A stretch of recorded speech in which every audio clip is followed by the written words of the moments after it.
Halo teman-teman, kembali bersama kami. Teman-teman, kita akan bahas lagi nih teman-teman tentang P3K di tahun 2003, yaitu soal-soal berkaitan dengan P3K guru yang berkaitan dengan materi kompetensi merujuk pada standar kompetensi guru serta kinerja guru sesuai peraturan yang berlaku. Let's go teman-teman, kita ke soal nomor 1.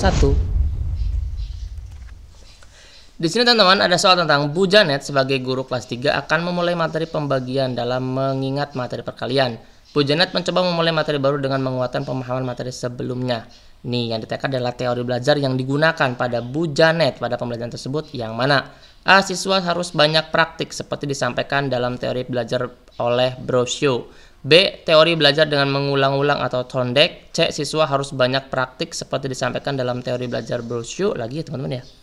D. Teori belajar Vygotsky yang menyatakan bahwa belajar hal baru harus dimulai dari hal yang dikenal siswa. E. Teori Piaget tentang 4 tahap perkembangan kognitif. Ternyata teman-teman, kita yang tepat harus jawab adalah yang D. Kenapa bisa yang D? Teori Vygotsky beranggapan bahwa pembelajaran terjadi apabila anak-anak bekerja atau belajar menangani tugas-tugas yang belum dipelajari namun tugas-tugas tersebut masih ada dalam jangkauan kemampuannya. Teori ini juga mengatakan bahwa anak diberikan kesempatan yang luas untuk mengintegrasikan pengetahuan deklaratifnya yang telah dipelajarinya dengan pengetahuan prosedural untuk melakukan tugas-tugas dalam memecahkan masalahnya nih teman-teman. Nah, teman-teman semua kita lanjut lagi teman-teman di soal nomor 2 ya. Saya mohon maaf nih teman-teman tidak bisa coret-coret karena lagi ada di luar nih rekamannya. Jadi saya nggak sempat untuk membawa pen tabletnya. Nggak apa-apa ya teman-teman ya. Kita lanjut di soal nomor 2 ya. Kemampuan guru abad 21 salah satunya mampu membuat rencana pelaksanaan pembelajaran, membuat media pembelajaran menggunakan sumber belajar yang kredibel, dan melakukan penilaian terhadap kegiatan pembelajaran yang telah dilakukan dengan bertujuan agar kegiatan tersebut dapat dilakukan secara efisien. Dengan menggunakan bantuan teknologi seperti penggunaan komputer, internet, dan berbagai platform, dengan melakukan kegiatan tersebut, guru telah memiliki kecakapan apa nih teman-teman? Apakah kolaborasi, komunikasi, kepribadian, CTL atau ICT? Kalau kolaborasi ini kan termasuk ke dalam kerjasama ya teman-teman. Sedangkan di sini ada kemampuan abad 21. Di sininya ada kata kunci juga. Ini ada platform nih teman-teman. Nah, kalau ada platform berarti kita akan pilih ICT teman-teman. Kenapa bisa ICT? Kita lihat pembahasannya. ICT itu teman-teman, Information and Communication Technology, yang serba canggih membuat dunia ini semakin sempit karena kecanggihan teknologi ICT ini. Berbagai informasi dari berbagai sudut dunia mampu diakses dengan instan. Ini berkaitan dengan teknologi karena di sini ada platform, penggunaan komputer dan internet. Jadi clue-nya itu ya teman-teman ya. Kalau CTR itu kan berarti model pembelajaran, jadi kita nggak akan pilih. Nah, komunikasi itu cara dia menyampaikan pendapat atau aspirasinya kepada orang lain. Nah, jadi kita akan pilih yang ICT-nya teman-teman. Kita lanjut teman-teman di soal nomor 3 ya.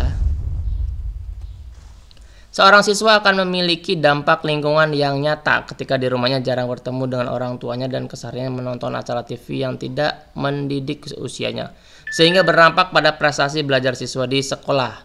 Peristiwa tersebut masuk ke dalam 5 lingkungan ekologis, tepatnya pada mana? Apakah mikrosistem, mesosistem, ekosistem, makrosistem, atau kronosistem nih teman-teman. Nah, kita lanjut ya teman-teman di materinya dulu teman-teman. Yang ini termasuk ke dalam ekosistem teman-teman. Kenapa bisa ekosistem?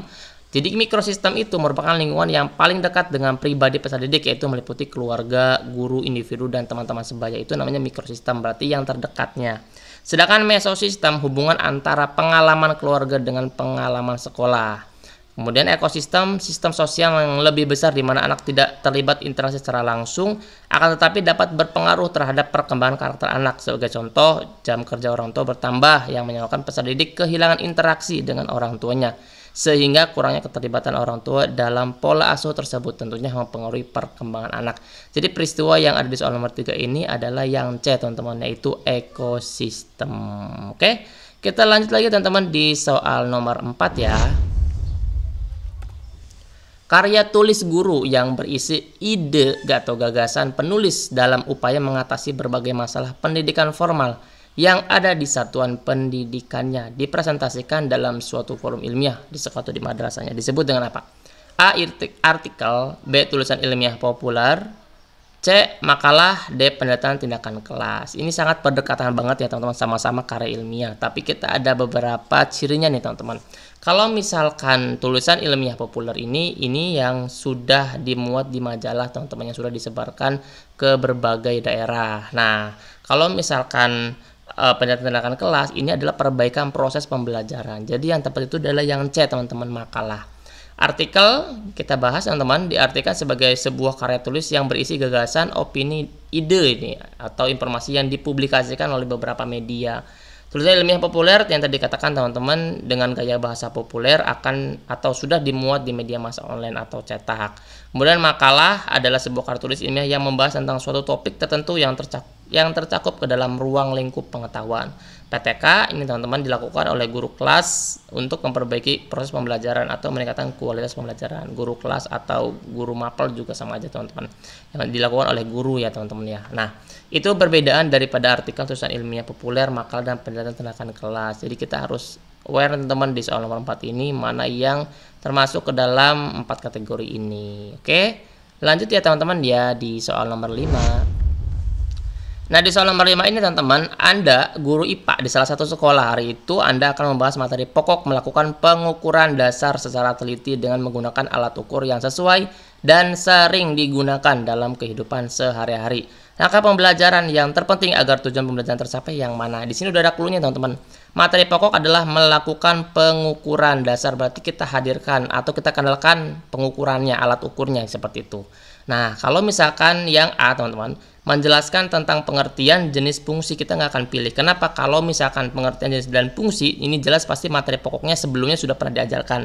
Jadi ini adalah materi pokok lanjutan setelah pengertian dan jenis fungsi diajarkan kepada siswa kita. Setelah jenis fungsi, baru melakukan pengukuran kan, teman-teman. Nggak mungkin melakukan pengukuran dulu baru jenis fungsinya kan. Nah, yang B, mengenalkan alat ukur dan melakukan pengukuran dasar dengan menggunakan alat ukur yang digunakan dalam kehidupan sehari-hari. Paling tepat adalah yang B, karena dia mengenalkan alat ukurnya langsung. Karena di sini materi pokoknya adalah melakukan pengukuran. Kemudian ada yang C, mencatat fungsi dan contoh alat ukur. Ini pun tidak akan kita pilih karena ini adalah materi sebelumnya, teman-teman. Kemudian mendiskusikan tentang alat ukur, fungsi, dan jenisnya. Ini pun sama materi pokok sebelumnya. Jadi yang paling tepat adalah yang B, teman-teman. Materi pokok lanjutan yang sebelumnya sudah dijelaskan pengertian dan di dalam soal sudah dijelaskan adanya melakukan pengukuran dasar. Jadi clue-nya itu ada di melakukan pengukuran dasarnya.